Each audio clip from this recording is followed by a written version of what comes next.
nós vamos tratar sobre o tema Maus Ricos. Eu quero te convidar a abrir a sua Bíblia, o seu aplicativo, em Tiago, capítulo 5. Nós leremos do versículo 1 ao versículo 6. Depois eu peço que você permaneça com a sua Bíblia aberta, porque voltaremos à leitura.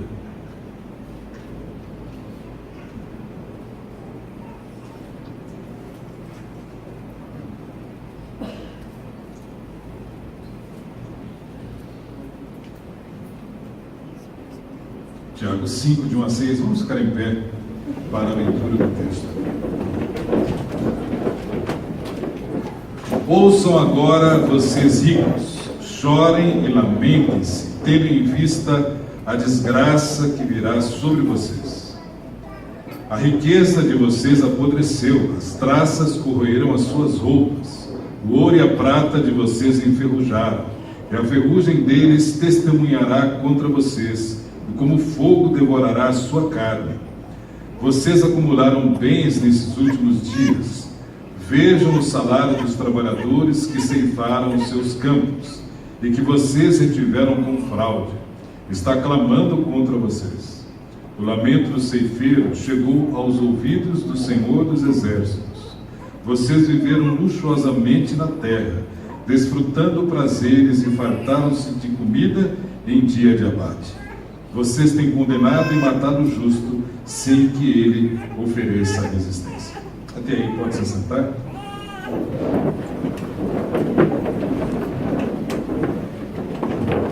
Relembrando que no domingo passado, nós vimos que Tiago falou sobre a brevidade da vida. E agora ele fala sobre a brevidade dos bens materiais, sobre a cobiça e sobre o processo de ganância. A ganância, ela tem um processo. Hoje nós veremos que os ricos opressores integram aquela lista de Tiago que nós já vimos nos últimos domingos, em que ele fala sobre o mundanismo, que significa o amor ao mundo. Esse mundanismo, ele se expressa através das contendas entre os irmãos, entre o falar mal do irmão, se expressa através do hedonismo, que é a busca exacerbada, a busca tremenda pelo prazer. Ele falou sobre a soberba e ele falou sobre a pretensão de destinarmos a nossa vida em relação ao futuro, fazemos os nossos planos em detrimento da consulta da vontade de Deus. E hoje ele vai falar sobre o mundanismo também através da opressão aos pobres. E em 1 Timóteo, capítulo 6, versículo 9, diz assim: os que querem ficar ricos caem em tentação, em armadilhas e em muitos desejos descontrolados e nocivos, que levam os homens a mergulharem na ruína e na destruição. Veja que a Bíblia não diz que os ricos, mas fala que os que querem ficar ricos. Paulo nos alerta sobre o poder de sedução que o dinheiro tem. O dinheiro não é algo passivo na história da humanidade. Por causa do dinheiro, nós já tivemos muitas guerras, nós tivemos contendas. Por causa do dinheiro, as pessoas passam por cima uma da outra, fraudam, destroem vidas, destroem famílias. Ou seja, o dinheiro é uma entidade com um profundo poder de sedução e que acaba sendo um ídolo e devotado pelas pessoas. Diante de tudo isso, vem a pergunta: por que o dinheiro oferece tanta sedução? Porque o dinheiro, ele traz a promessa de segurança, de bem-estar, da famosa felicidade. Afinal, eu tenho direito de ser feliz. E se eu tenho direito de ser feliz, eu quero o dinheiro. E principalmente, o dinheiro traz o poder, a famosa onipotência. Eu posso todas as coisas. Um caso muito emblemático é do Eike Batista, esse camarada que está aí. Em 2012, ele foi considerado o homem mais rico do Brasil e o 7º mais rico do mundo. E ele ficou famoso por verdadeiras pérolas que ele falou, né, da sua empáfia, quando ele disse assim: fico indignado quando vou ao shopping e não aceitam barras de ouro como forma de pagamento. Né? Que gracinha, né? Uma mega completa. Esse camarada se tornou o 7º mais rico do mundo. E fizeram uma reportagem com ele em que perguntaram: você é o primeiro brasileiro entre os mais ricos do mundo. Qual é o seu objetivo agora? E ele falou: o meu objetivo de vida é ser o homem mais rico do mundo. E o repórter retrucou: mas entre o primeiro e o 7º, o que te falta? Você pode comprar praticamente tudo. E a resposta é: eu quero ser o homem mais rico do mundo por causa do poder. A onipotência, o poder que o dinheiro traz. O que ele está querendo dizer? Eu sou o meu Senhor. Ninguém manda em mim. Eu tenho dinheiro. E nessa promessa de felicidade, ele se deu mal. É uma pessoa totalmente quebrada financeiramente e hoje está condenado a 30 anos de prisão pela Lava Jato. E o dinheiro, ao invés de poder, foi a ruína para ele. A ganância revela que o dinheiro é um bom servo, mas é um péssimo patrão. Que não há problema em você possuir dinheiro. O que você não pode é ser possuído pelo dinheiro. Não há problema em você ter o dinheiro no bolso. O problema é quando o dinheiro está sentado no trono do seu coração, ao invés de Jesus. Por isso mesmo que o dinheiro, ele se torna um instrumento de sabotagem por parte dos nossos 3 inimigos, que são o diabo, o mundo e a carne. Esses 3 inimigos adoram usar o dinheiro para sabotar o desenvolvimento de um estilo de vida piedoso, um estilo de vida centrado em Deus, no amor a Deus e no amor ao próximo. O dinheiro faz com que viremos egoístas, centrados em nós mesmos e indiferentes a Deus. Perdemos o nosso foco em Jesus e passamos a ter o foco no ganhar dinheiro. E as pessoas então nos tornamos totalmente indiferentes. Você sabia que 90% de toda a riqueza do mundo, repito, 90%, está nas mãos de 5% da população mundial? Esse grande problema da má distribuição de renda faz com que tenhamos exatamente situações como essa no mundo de hoje. Então, que fique claro que o problema não está em ser rico, mas em colocar o objetivo da sua vida, o propósito de se tornar rico, e presta atenção, de parecer rico. Não é só a questão de se tornar rico, mas de parecer rico. Porque o dinheiro passa a ocupar um lugar que não lhe é devido. O famoso eixo do mal. As 3 áreas principais em que somos tentados, que é sexo, dinheiro e poder. Veja como essas coisas se entrelaçam. E a pergunta é: como nós podemos fazer para que o dinheiro seja um aliado e não um inimigo? Como podemos fazer para ter uma espiritualidade sadia, constante e integral no uso do dinheiro? E aqui, a Bíblia nos mostra, e a gente não vai ter tempo de entrar nisso, mas rapidamente a gente consegue ver que isso a gente consegue resgatando algumas das práticas espirituais instituídas por Deus. Primeiro, por exemplo, através dos dízimos e das ofertas que nós acabamos de fazer. ela exercita o meu coração a não estar apegado ao dinheiro, mas a Deus. Porque afinal, numa situação econômica como essa que a gente vive, peraí, se 10 não está sendo suficiente, como é que eu vou me virar com 9? Isso, se você levar em conta o dinheiro, a nossa economia, você nunca vai conseguir entender. Mas quando nos apegamos a Deus, temos atitude de fé e obediência. Então essa é a questão do dízimo e das ofertas, estarmos apegados a Deus e obedecê-lo e não ao dinheiro. Outra maneira é através da ajuda aos necessitados, conforme foi falado aqui nos projetos que nós temos dos chamados para fora. Ela estimula o meu coração a valorizar muito mais as pessoas do que coisas. A boa administração dos recursos que Deus nos dá, como bons mordomos, faz com que tenhamos uma vida digna, uma vida saudável para nós e para nossa família, mas que possamos expressar esse amor através de atitudes práticas, na boa administração dos nossos bens. A verdadeira riqueza, afinal, a Bíblia diz, não está naquilo que nós temos, mas naquilo que somos. Eu te pergunto nesta manhã, qual é o lugar que o dinheiro ocupa na sua vida?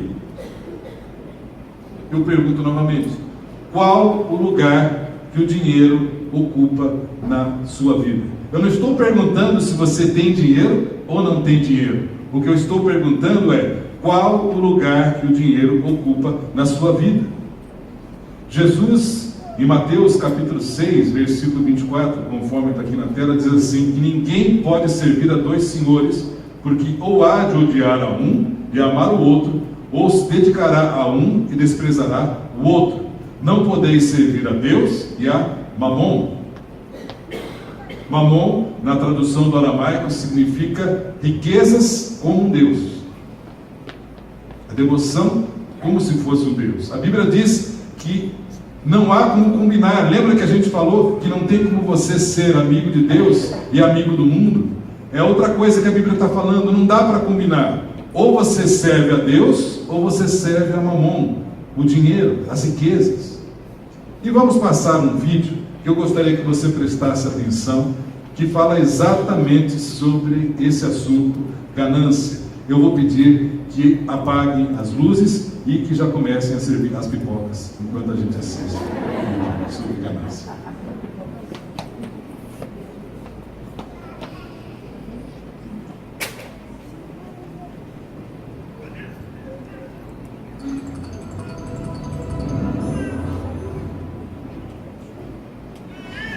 É o buraco negro.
fala sobre ganância, o que significa, ou é a questão do dinheiro e o poder. Em poucos minutos ele se viu com poder para pegar um chocolate, para roubar o dinheiro do cofre. Esse é o coração humano. Eu gostaria de verificar com você rapidamente o que Tiago fala em 2 pontos nesse texto. Voltando aqui ao nosso PowerPoint, quando ele fala sobre a miséria dos ricos opressores, do versículo 1 ao versículo 3. Tiago recrimina os ricos opressores que estavam acumulando as custas dos salários dos seus trabalhadores. E lembrando que boa parte daqueles ouvintes eram judeus cristãos. Você lembra do nosso contexto? O evangelho não tinha chegado ainda aos gentios. E acontece algo muito interessante. Tiago se refere àquelas pessoas como os ricos. Ele não cita como se aquelas pessoas fizessem parte da igreja. Ele fala como se fosse um grupo à parte, os ricos. E Tiago aqui ele não faz uma chamada ao arrependimento. Que coisa incrível! Nesse texto na Bíblia, não há uma chamada ao arrependimento. Há um aviso de um juízo certo de Deus que viria. Meus irmãos, presta atenção, isso é muito importante. Se as pessoas, e mesmo os cristãos, tivéssemos atentos ao juízo de Deus, com certeza a nossa atitude diante do pecado seria diferente. Seríamos quebrantados, não negociaríamos os nossos valores, não teríamos os pecados de estimação, não seríamos tão condescendentes com a realidade espiritual. Por quê?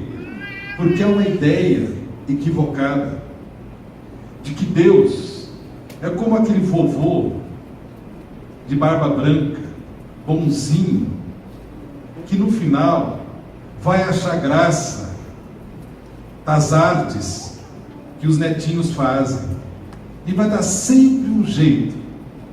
Então Deus é aquele vovô que no final ele vai dar sempre um jeito para a gente ser salvo. Ele é tão bonzinho. Quem faz isso tem falta de temor a Deus e um profundo desconhecimento bíblico. Gente que tem aquela ideia enganosa de que eu posso vir à igreja para me garantir como uma compensação diante de Deus do que eu faço durante a semana. Domingo eu estou aqui, mas durante a semana eu piso na bola. Mas dá uma balanceada, né? E assim Deus deixa levar e as coisas vão ficando elas por elas. E eu quero te dizer que isso é um total desconhecimento bíblico, porque a Bíblia fala também sobre o amor de Deus, mas sobre o juízo de Deus. E não há nenhum problema, conforme já citamos aqui domingo passado, da pessoa ser rica. A Bíblia fala de homens como Abraão, como Jó, que eram homens ricos, tementes a Deus, e a riqueza nunca foi problema na vida deles. Tiago não condena o previdente, aquele que consegue prosperar como fruto do seu trabalho árduo, de um empreendedor, aquele que consegue o dinheiro lícito para suprir as suas necessidades e para ajudar os outros. A grande questão é como esse dinheiro foi adquirido e como ele é gasto, se ele é gasto na luxúria, nos prazeres. Um caso famoso foi o caso de Saddam Hussein, que governou o Iraque por mais de 40 anos. E ele tinha mais de 40 palácios, luxuosos, riquíssimos. Os seus inimigos, enquanto isso, eram mortos. Toda a oposição no país derramava sangue. E o povo vivia na miséria. E você sabe como foi a história. Depois ele acabou sendo morto e acabou sendo enforcado. A Bíblia está falando de um juízo de Deus aqui e na eternidade. É exatamente isso o que a Bíblia está falando. E a ganância vem justamente por esta falta de confiança a Deus, em que eu preciso acumular o máximo para me garantir. A ganância não vem simplesmente porque eu estou tendo bens, mas quando eu acumulo bens desnecessários e vou simplesmente acumulando. E sabe o que acontecia? Aqueles ricos exploravam o pobre e iam juntando tanta colheita, que diz aqui o versículo, que eles não repartiam aquela colheita, todos aqueles cereais. E sabe o que acontecia? Eles não conseguiam usar aquele cereal, apodrecia. Eles não conseguiam repartir, eles não repartiam com os outros, mas eles acumulavam tanto em que eles perdiam e eles apodreciam. Assim como aquela prata, assim como aquele ouro, eles iam acumulando tanto que sabe o que acontecia? A ferrugem ia corroendo. E como objetivo é o poder, vai se envolvendo com fraude, com corrupção, não tem mais padrões éticos, sacrifica pessoas, sacrifica família, sacrifica saúde. Um outro caso significativo que todos têm a memória aqui em nosso país, no envolvimento da Lava Jato com os empresários donos da JBS, Joesley e Wesley Batista. A cada 5 quilos de carne consumida no mundo, 1 quilo era deles, produzido por eles. Você sabe o que é isso? Você ter o poder de 20% da alimentação mundial. Além disso, eles eram donos da Vigor, da Alpargatas, da Swift, da Friboi, do Banco Original. E você sabe o que aconteceu. Não bastava aquilo. Eu quero mais, eu quero mais, eu quero mais, porque o poder. E aí se envolveu com suborno, com fraude. E estiveram presos, estão soltos. Mas segundo o que eu li essa semana, com grande chance de serem presos novamente. Tiago fala que não devemos confiar na estabilidade da riqueza. Por quê? Porque a nossa vida é efêmera, é transitória. A Bíblia diz, conforme vimos no domingo passado, nós somos como uma neblina que passa rapidamente e logo já se dissipa. Aquele tesouro estava sendo acumulado ilicitamente enquanto outros passavam necessidade. Eu fico pensando no dinheiro num país como o Brasil, um país rico, a 9ª economia mundial. Quanto já não foi desviado em corrupção para paraísos fiscais?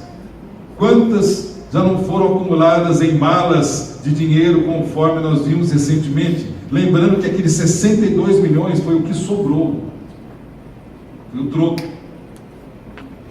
O que seria o nosso país na educação, na saúde, na justiça social, se todo esse dinheiro desviado com fraude tivesse sido aplicado corretamente? E sabe o que acontece no versículo 3? Veja comigo, olha que ironia.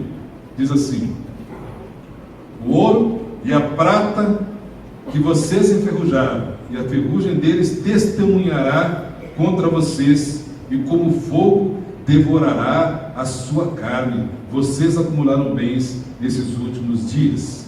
Aqueles ricos estavam achando que toda aquela riqueza seria benéfico para eles, seria a sua segurança, mas acabou sendo a sua condenação. A Bíblia diz que o dinheiro deles testemunharia contra eles no dia do juízo. Eu te pergunto, o dinheiro é o seu dono ou o seu servo? Ele está a seu serviço ou você está a serviço dele? Como você tem manejado o dinheiro? De uma forma lícita, honesta, correta? Tem usado os seus bens somente para deleite e benefício pessoal? Ou você também usa para abençoar a vida de outros? O Senhor nos chama a sermos mordomos corretos no uso do dinheiro. E Tiago fala mais um ponto: os pecados dos ricos opressores, está no versículo 4 ao versículo 6. Tiago estava falando para judeus que conheciam muito bem as leis de Deus, que mostravam misericórdia e cuidado, como algumas traduções dizem jornaleiros, outras dizem diaristas, algumas dizem trabalhadores, E quando fala jornaleiro, logicamente não era o camarada que vende jornal, revista, figurinha da Copa. Quando está falando de jornaleiro, era a pessoa que tinha uma jornada diária, era o famoso diarista. E Tiago, ao escrever esse texto, ele está se referindo aos judeus, certo? E os judeus conheciam muito bem aquilo que falava o profeta Amós. E quem não leu ainda o livro de Amós deve ler, porque o resumo do livro é o clamor por justiça social. Eu acho muito interessante, porque certa vez meu irmão chegou para mim, e eu estava falando algo mais ou menos igual, e ele falava assim: irmão, não parece que isso é uma palavra do pessoal da esquerda? Eu falei: rapaz, você não conhece nada da Bíblia mesmo. Que negócio da esquerda? Está falando aqui em Tiago, está falando em Amós. Foi Deus quem colocou a lei do jubileu, que a cada 50 anos a propriedade voltava ao seu dono original, fazendo assim uma reforma agrária, fazendo com que todos tivessem trabalho, tivessem casa. Qual foi o problema? Deus colocou a lei. O povo de Deus, os judeus da época, seguiram? Não, nunca. Por quê? O poder, o dinheiro. Deus tem uma visão justa da sociedade. Por Deus, não haveria essa má distribuição de renda. E no livro de Amós, ele fala exatamente contra esses opressores. E ele fala algo incrível no capítulo 8, versículo 7, ele diz assim: eu não me esquecerei de suas obras. Vocês que exploraram o pobre, vocês que desviaram dinheiro, vocês que se corromperam e fizeram com que o pobre não tivesse acesso à saúde, à educação, que vivesse em miséria, eu não me esquecerei de você. Sabe o que Deus está dizendo? Você está marcado. E a última coisa que alguém pode querer na vida é ser marcado por Deus. Ou seja, se não houvesse arrependimento, se continuassem agindo daquela maneira, eles estavam marcados por Deus, e a justiça e o juízo de Deus viria sem demora. Os ricos estavam se enriquecendo de duas maneiras. Primeiro, retendo o salário dos trabalhadores. Em Israel, nesse tempo, os trabalhadores viviam realmente um momento de muita inanição. Eles ganhavam muito pouco, não tinham condições para economizar. Não tinha geladeira cheia, não tinha armário para guardar as coisas. Eles eram trabalhadores diaristas. Se eles não recebessem o dinheiro do dia de trabalho, eles não tinham o que comer, e assim as suas famílias também. Todos os dias eles precisavam receber. Por isso, Deus havia instituído leis justamente para impedir que eles não recebessem o pago imediato dos seus salários aos trabalhadores contratados. Em Deuteronômio no 24, 14 e 15 diz assim, está aí na tela: pague-lhe o seu salário diariamente, antes do pôr do sol, pois ele é necessitado e depende disso. Senão, ele poderá clamar ao Senhor contra você, e você será culpado do pecado. Levítico 19, 13: não oprimam nem roubem o seu próximo, não retenham amanhã do dia seguinte o pagamento de um diarista. Se ele não recebesse no final do dia, ele e a família não comiam. E sabe como aqueles ricos exploradores estavam fazendo? Eles estavam retendo o dinheiro daquelas pessoas, fazendo com que eles passassem fome. Como você age em relação ao dinheiro?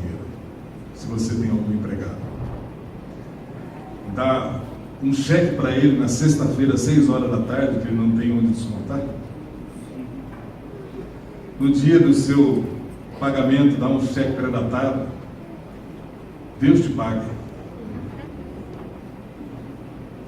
O que a Bíblia está querendo dizer é que nós não podemos explorar as pessoas, porque isso chega aos ouvidos de Deus. E aqueles ricos seriam julgados no dia do juízo do Senhor. Mas olha que interessante também, o versículo 5, leia comigo.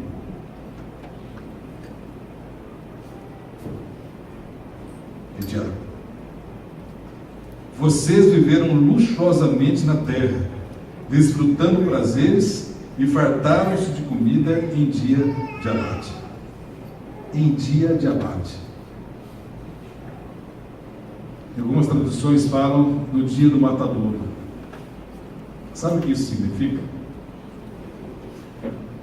Eu não sei, talvez por sermos muito urbanos aqui, se o pessoal conhece como que é esse processo no matadouro.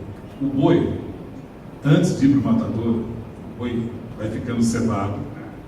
O dono vai dando, nos últimos dias, muita comida para ele. E ele gosta, e manda ver. E vai comendo. Ele não sabe por que ele está recebendo tanta comida. Ele vai comendo. Ele vai se empanturrando. E a Bíblia diz que esses ricos estavam se empanturrando, sem perceberem que eles eram os bois cevados que estavam indo para o matadouro. Deixa estar.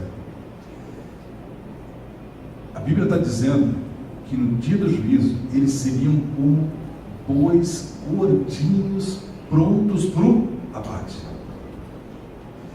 Parece pesado a gente ouvir uma coisa dessa. O que Deus está querendo dizer é o seguinte: não brinque, leve Deus a sério. Leve Deus a sério. Eu sei que quando a gente escuta uma palavra dessa, ninguém fica assim, glória a Deus! Não, fica todo mundo, amém. Mas é exatamente isso que Deus está falando. Não brinque com Deus, não brinque de ser religioso. Leve Deus a sério. O boi, ele vai ser engordado e quando ele chega mais ou menos nos seus 450 quilos, eles colocam naquele caminhão, você já viu algumas vezes na estrada, né? E vai para o matadouro. Como essa viagem é muito desgastante, ele chega lá tenso, ele fica por 24 horas descansando, tomando água. Ele recebe duchas de água assim para relaxar, como se ele estivesse no spa. Recebe duchas, relaxa. E quando o boi está tranquilo, eles colocam um estábulo em que ele vai andando, e esse estábulo tem algumas curvas. E o boi está tranquilando, batendo papo um com o outro, sem perceber o que está acontecendo. Num determinado momento, sem que os outros bois vejam, na hora que um entra no lugar, ele é cercado, e ali, pá, eles dão um tiro com uma pistola de ar. O boi desmaia. Na hora que o boi desmaia, eles pegam um guincho mecânico, puxam o boi, e eles têm 3 minutos para matar o boi, sem que ele perceba, porque até então não está percebendo que ele vai morrer, porque se ele percebe que ele vai morrer, ele enrijece e a carne fica dura. Eles puxam de lado, vem um camarada com uma faca afiadíssima, corta a pele do pescoço, e um outro vai na jugular e corta. Sangra, tem todo aquele processo, e será a carne do seu almoço. Alguns estão pensando assim, ufa, ainda bem que é frango, cara.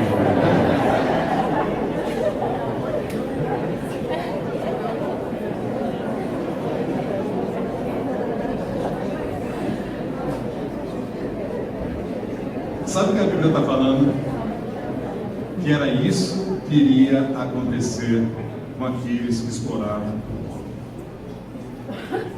Num dia de eleição, e nada foi combinado sobre isso, ouvir isso é algo significativo.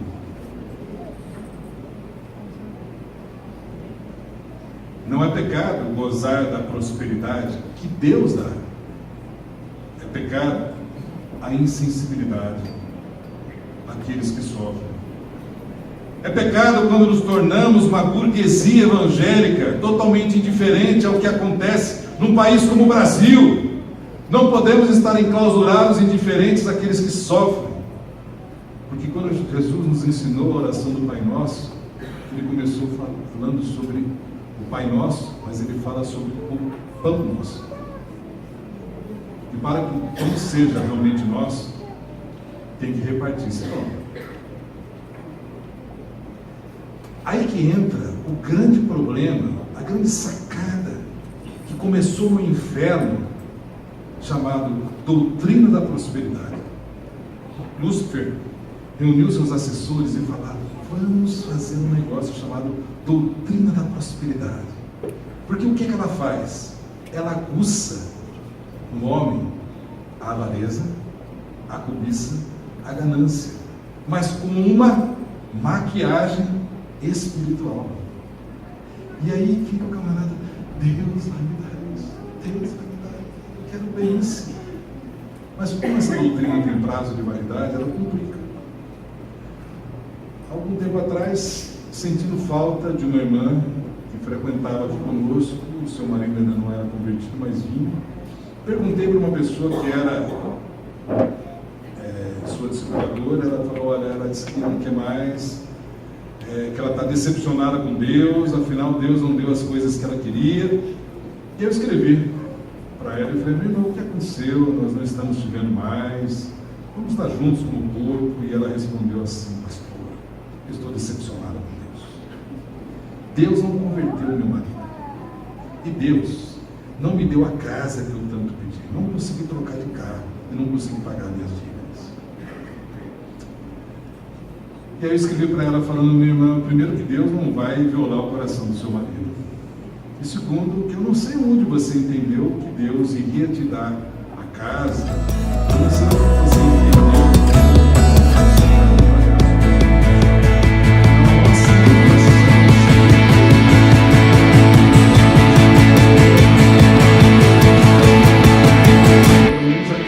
Você pode ter certeza que você nunca ouviu essa mensagem da meritocracia ou da retribuição, como falamos no domingo passado.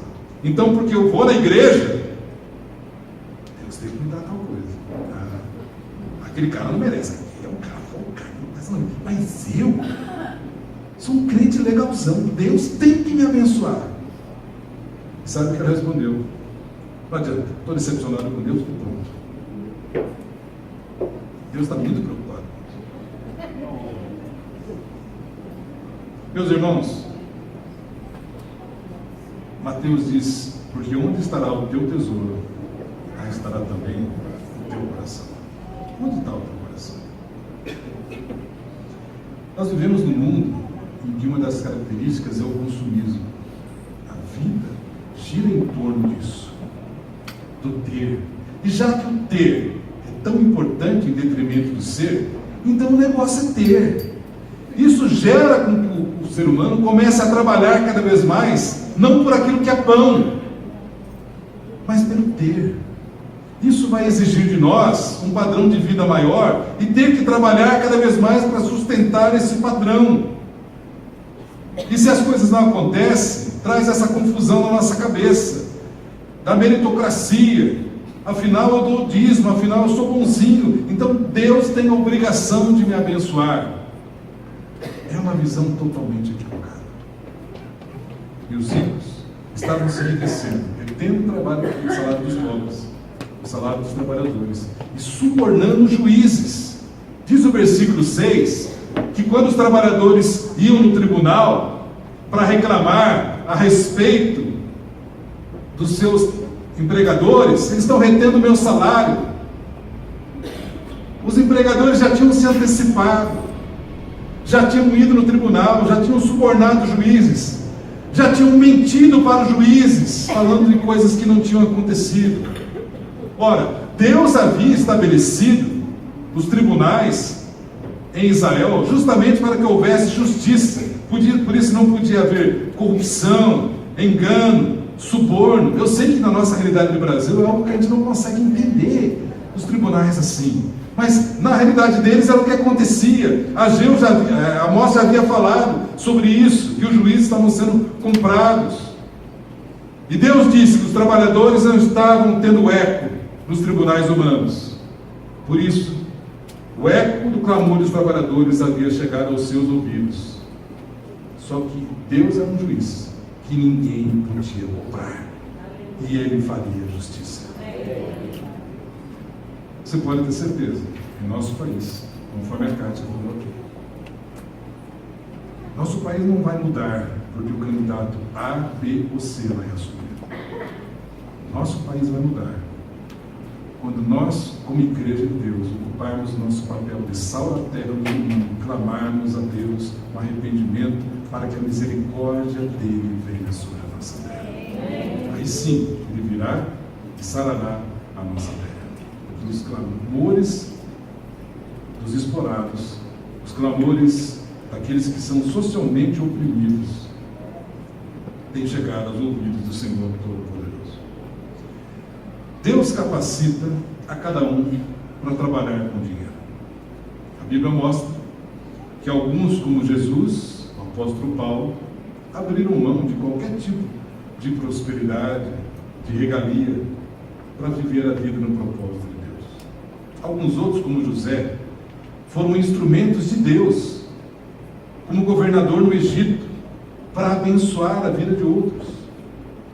Outros, conforme falamos, Jó, Abraão, foram pessoas prósperas, e aquela prosperidade abençoaram a vida de outros.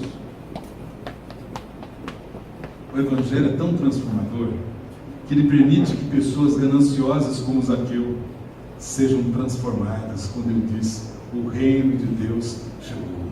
Senhor, se eu defraudei alguém, eu vou restituir 4 vezes mais. A lei mandava você restituir 1/5. Ele falava: eu vou restituir 4 vezes mais. E vou pegar os meus bens e repartir metade aos pobres. Transformou o coração e o bolso. O reino de Deus chegou. Quando a gente fala sobre ganância, não significa somente aqueles que têm muito dinheiro. Há pessoas que podem ser ricas e serem pessoas extremamente piedosas, simples e abençoadoras. E alguns podem ser pobres, mas a ganância está latejando no seu coração. Por isso, a questão não é exterior, a questão é interior. Talvez você seja um empreendedor e uma pessoa que tem tido prosperidade na sua vida financeira. Que Deus abençoe. Empregue outros irmãos. Use esse dinheiro para uma vida digna, mas para abençoar a vida de outros também. Seja generoso. Talvez você não esteja recebendo, meio restrito, o negócio está apertado. Mesma coisa. Não deixe que a ganância ocupe lugar no seu coração. Continue sendo fiel a Deus.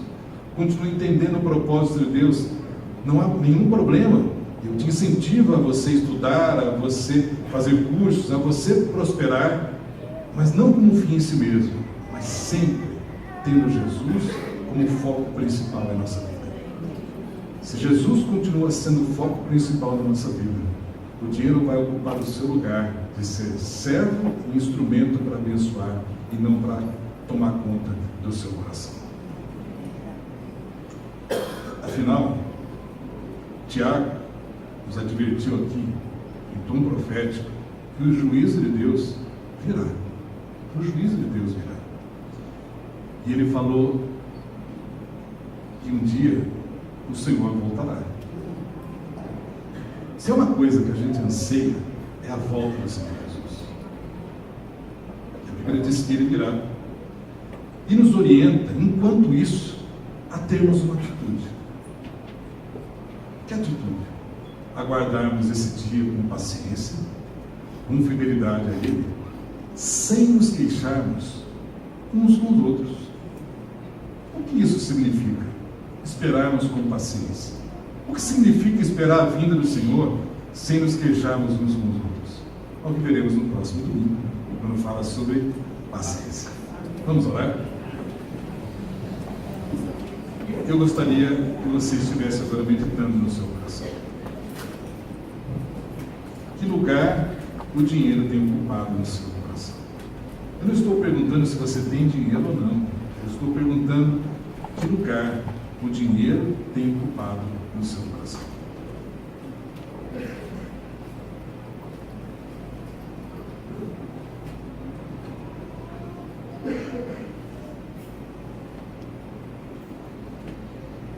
Como você tem feito uso desse dinheiro? É centrado somente em você? Ou você usa do dinheiro na fidelidade para com Deus, nos dízimos e as ofertas, para ajudar a vida de necessitados e para usar na mordomia dos bens, lembrando que tudo que temos é do Senhor?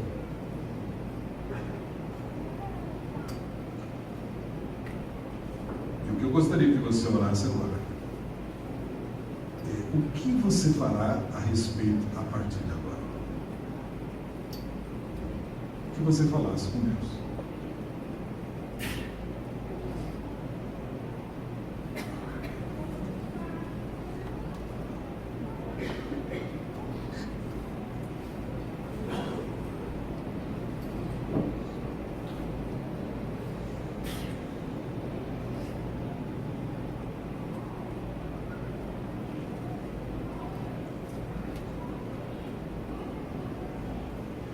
Obrigado, Senhor, porque a Tua palavra é como uma espada de dois gumes.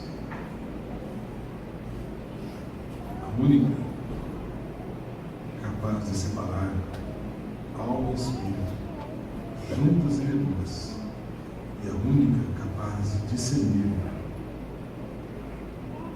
as intenções e propósitos do coração. Mediante a luz da Tua palavra,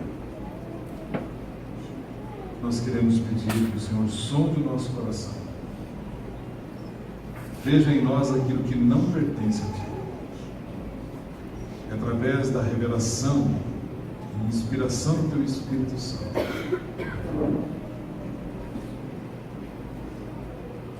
mude aquilo que tem que ser mudado. Como dizia o salmista, sonda, Senhor, o meu coração. Esquadrinha, Senhor, o meu coração. Veja nele aquilo que não te agrada. Leva-me pelo caminho eterno. Senhor, que sejamos levados à maturidade, que não sejamos enganados pelo brilho do mundo, pelo brilho do ouro, pelo brilho do poder, mas que estejamos firmados em Cristo Jesus, com os nossos olhos focados tão somente em Ti. Porque tão somente focados em Ti é que nós poderemos viver nesse mundo e agradar ao Senhor. Para que o Senhor continue sendo o Senhor da nossa vida em todas as áreas. Leva-nos à maturidade como igreja.